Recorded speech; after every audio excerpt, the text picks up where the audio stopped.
بسم اللہ الرحمن الرحیم نحمدہ ونصلی علی رسولہ الکریم۔ السلام علیکم پیارے دوستو، علم نافع چینل میں آپ کو خوش آمدید۔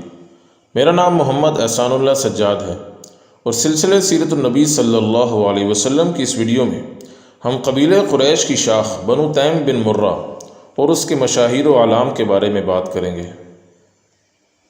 دوستو، بنو تیم جو رسول اللہ صلی اللہ علیہ وسلم کے وزیر اور خلیفہ حضرت ابو بکر صدیق رضی اللہ تعالی عنہ کا قبیلہ اور خاندان ہے، قریش کی ایک بڑی اور اہم شاخ تھی۔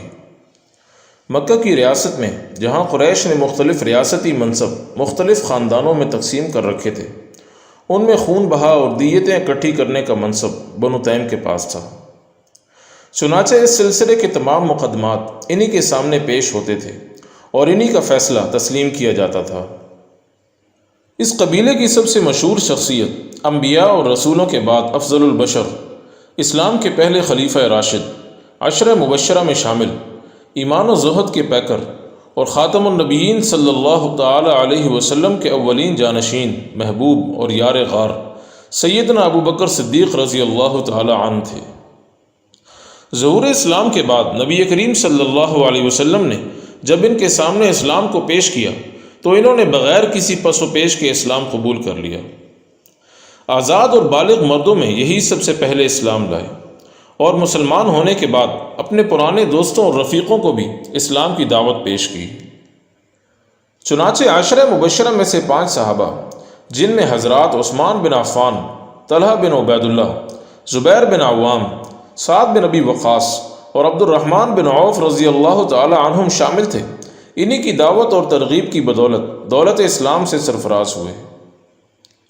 معراج کے موقع پر سب سے پہلے نبی کریم صلی اللہ علیہ وسلم کی تصدیق اور تائید کرنے والے تھے، جس کی بنا پر آپ نے انہیں صدیق کا لقب عطا فرمایا۔ مدینہ کی طرف ہجرت کے سفر میں حضرت صلی اللہ علیہ وسلم کے رفیق رہے، نیز تمام غزوات اور معرکوں میں آپ صلی اللہ علیہ وسلم کے ہم رکاب رہے اور آپ کے مرض وفات میں مسجد نبوی میں امامت بھی کرتے رہے۔ حضرت صلی اللہ علیہ وسلم کے اس دنیا سے پردہ فرما جانے کے بعد صحابہ کرام نے ابو بکر صدیق رضی اللہ تعالی عنہ کے ہاتھ پر ہی خلافت کی بیعت کی۔ منصب خلافت پر متمکن ہو جانے کے بعد آپ نے اسلامی قلم رو میں والیوں، عاملوں اور قاضیوں کو مقرر کیا، جا بجا لشکر روانہ کیے، منکرین زکوٰۃ اور اسلام سے پھر جانے والوں کے خلاف جہاد کیا، یہاں تک کہ تمام جزیرہ عرب اسلامی حکومت کا مطیع ہو گیا۔ فتنہ ارتداد کے خاتمے کے بعد آپ نے عراق اور شام کو فتح کرنے کے لیے اسلامی لشکر روانہ کیے، جہاں کا بیشتر حصہ آپ کی زندگی میں ہی فتح ہو گیا۔ بالآخر سن 13 ہجری کے جمادی الثانی کے مہینے میں نبی کریم صلی اللہ علیہ وسلم کے وصال کے 2 سال اور کچھ مہینے بعد حضرت عمر بن الخطاب رضی اللہ تعالی عنہ کو اپنا جانشین بنا کر اس دار فانی سے کوچ فرما گئے۔ اللہ تعالیٰ کی ان پر کروڑوں رحمتیں ہوں۔ دوستو، حضرت ابو بکر صدیق رضی اللہ تعالی عنہ کی بیٹی ام المومنین حضرت عائشہ صدیقہ رضی اللہ تعالی عنہ کو رسول اللہ صلی اللہ علیہ وسلم کی تیسری زوجہ بننے کا شرف حاصل ہوا۔ آپ صلی اللہ علیہ وسلم کی تمام ازواج نکاح کے وقت مطلقہ یا بیوہ تھی، سوائے حضرت عائشہ کے جو کنواری آپ کے نکاح میں آئی۔ جس طرح مردوں میں حضرت صلی اللہ علیہ وسلم کی سب سے محبوب شخصیت حضرت ابو بکر صدیق رضی اللہ تعالی عنہ تھے، اسی طرح عورتوں میں سب سے محبوب ابو بکر کی بیٹی عائشہ رضی اللہ عنہا تھی۔ ان کی علمی حیثیت بھی تمام علماء امت کے سامنے روز روشن کی طرح عیاں ہے۔ ان کو یہ خصوصیت حاصل تھی کہ جب بھی کوئی مشکل اور پیچیدہ مسئلہ صحابہ کرام میں آن پڑتا تو وہ انہی کی طرف رجوع فرمایا کرتے تھے۔ عورتوں میں سب سے زیادہ فقیہ اور علم والی تھی۔ احادیث کا سب سے بڑا ذخیرہ حضرت ابو ہریرہ رضی اللہ تعالی عنہ کے بعد انہی سے روایت کیا گیا ہے۔ مشہور محدث حاکم نے اپنی مستدرک میں بیان کیا ہے کہ شریعت مطہرہ کے 1/4 احکام حضرت عائشہ رضی اللہ تعالی عنہ کے ذریعے منتقل ہوئے ہیں۔ واقعہ افک میں جب آپ اسلامی لشکر سے پیچھے رہ گئیں تو آپ پر رئیس المنافقین عبداللہ بن ابی اور اس کے ساتھیوں نے زنا کی تہمت لگائی، جس کے بعد اللہ تعالیٰ نے آپ کی پاک دامنی اور برات میں سورہ نور کی 10 آیات نازل فرمائیں۔ اس کا تفصیلی واقعہ انشاءاللہ اپنے موقع پر آئے گا۔ عہد نبی صلی اللہ تعالیٰ علیہ وسلم کے بعد آپ خلفائے راشدین کے تمام عہد کی شاہدہ رہیں، اور مزید یہ کہ آپ نے خلافت بنو امیہ کے ابتدائی 17 سال بھی ملاحظہ فرمائے۔ آپ کا انتقال سن 58 ہجری میں مدینہ منورہ میں ہوا۔ آپ کے مناقب و فضائل علماء نے بہت کثرت سے بیان کیے ہیں، جس سے آپ کی عظمت اور شان جلالت مسلم خواتین پر نمایاں ہوتی ہے۔ دوستو، حضرت عائشہ رضی اللہ تعالی عنہ کی بڑی بہن اسماء بنت ابی بکر رضی اللہ تعالی عنہ تھیں، جو حضرت زبیر بن عوام رضی اللہ عنہ کی زوجہ اور حضرت عبداللہ بن زبیر رضی اللہ عنہ کی والدہ تھیں۔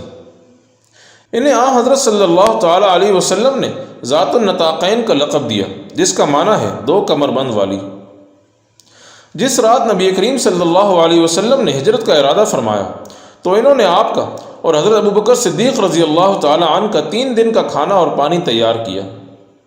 اتفاق سے باندھنے کے لیے کوئی چیز میسر نہیں آئی، اور اس وقت کا ایک ایک لمحہ انتہائی قیمتی تھا، لہٰذا انہوں نے فوراً اپنا کمر بند کھول کر اس کے 2 ٹکڑے کیے اور اس سے کھانا اور پانی باندھا۔ آپ صلی اللہ علیہ وسلم ان کی اس خدمت سے بہت خوش ہوئے اور انہیں ذات النطاقین کا لقب عطا فرمایا۔ انتہائی صبر و تحمل اور عزم و استقلال والی تھی۔ عبد الملک بن مروان کے زمانے میں جب حجاج بن یوسف نے مکہ مکرمہ پر حملہ کیا تو ان کے بیٹے عبداللہ بن زبیر نے حجاج کی فوجوں کا ڈٹ کر مقابلہ کیا۔ یہ مسلسل اپنے فرزند کا حوصلہ بڑھاتی رہی، یہاں تک کہ حجاج نے حضرت عبداللہ بن زبیر کو شہید کر کے ان کی لاش کو سولی پر لٹکا دیا۔ جب یہ اپنے بیٹے کی لاش کے پاس سے گزری تو بغیر روئے اور گھبرائے نہایت جرت کے ساتھ فرمایا کہ تمام سوار گھوڑوں سے اتر گئے، لیکن یہ سوار اب تک نہیں اترا۔ پھر فرمایا کہ اے حجاج، تو نے میرے بیٹے کی دنیا خراب کی اور اس نے تیرے دین کو برباد کر دیا۔ اس کے چند دن بعد تقریباً 100 سال کی عمر میں اس دار فانی سے کوچ فرما گئی، اللہ ان سے راضی ہو۔ دوستو، حضرت ابو بکر صدیق رضی اللہ تعالی عنہ کے بیٹوں میں عبداللہ بن ابی بکر، عبد الرحمن بن ابی بکر اور محمد بن ابی بکر تھے۔ محمد بن ابی بکر کے بیٹے قاسم بن محمد مدینہ کے ممتاز ترین علماء اور بزرگوں میں سے تھے۔ ان کا شمار مدینہ کے 7 بڑے فقہا اور اکابر تابعین میں ہوتا ہے۔ یہ حضرت امام جعفر صادق رحمۃ اللہ علیہ کے نانا تھے۔ انہی قاسم بن محمد کی اولاد میں 6 صدی ہجری میں ایران کے مشہور فلسفی شیخ الاسلام علامہ فخر الدین محمد رازی پیدا ہوئے۔ ان کے آباء و اجداد نے مکہ سے طبرستان کی طرف ہجرت کی۔ ان کے والد ضیاء الدین رے شہر کے خطیب تھے، جو آج کل ایران کے دارالحکومت تہران میں ضم ہو چکا ہے۔ امام رازی کو بہت سے دینی و عصری علوم میں مہارت حاصل تھی، جن میں علم فقہ، علم الکلام، علم منطق، فلسفہ، علم موسوعی یعنی پولی میتھس، طبیعیات، ریاضیات، کیمیا، طب، تاریخ اور علم فلکیات وغیرہ شامل ہیں۔ ان کی سب سے مشہور تصنیف قرآن پاک کی تفسیر مفاتیح الغیب ہے، جو علماء میں التفسیر الکبیر کے نام سے مشہور ہے۔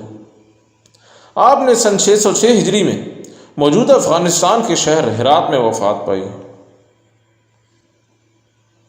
دوستو، خاندان بنو تیم کے ایک اور قابل ذکر صحابی حضرت طلحہ بن عبید اللہ رضی اللہ تعالی عنہ ہیں، جن کا شمار 10 مبشرہ میں ہوتا ہے۔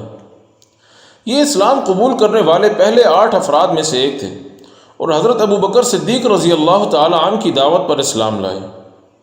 آپ کا شمار ان 6 صحابہ کی شورا میں بھی ہوتا ہے جنہیں حضرت عمر بن الخطاب رضی اللہ تعالی عنہ نے اپنے آخری وقت میں کمرے میں بند کر دیا تھا کہ جب تک آپس میں کسی ایک کی خلافت پر متفق نہیں ہو جاتے باہر نہ آئیں۔ غزوہ بدر کے علاوہ تمام غزوات میں شریک رہے، بالخصوص غزوہ احد میں آپ نے شجاعت اور جانثاری کے وہ بے مثال جوہر دکھائے کہ تمام اقوام عالم کی تاریخ ایسی نظیر پیش کرنے سے عاجز ہے۔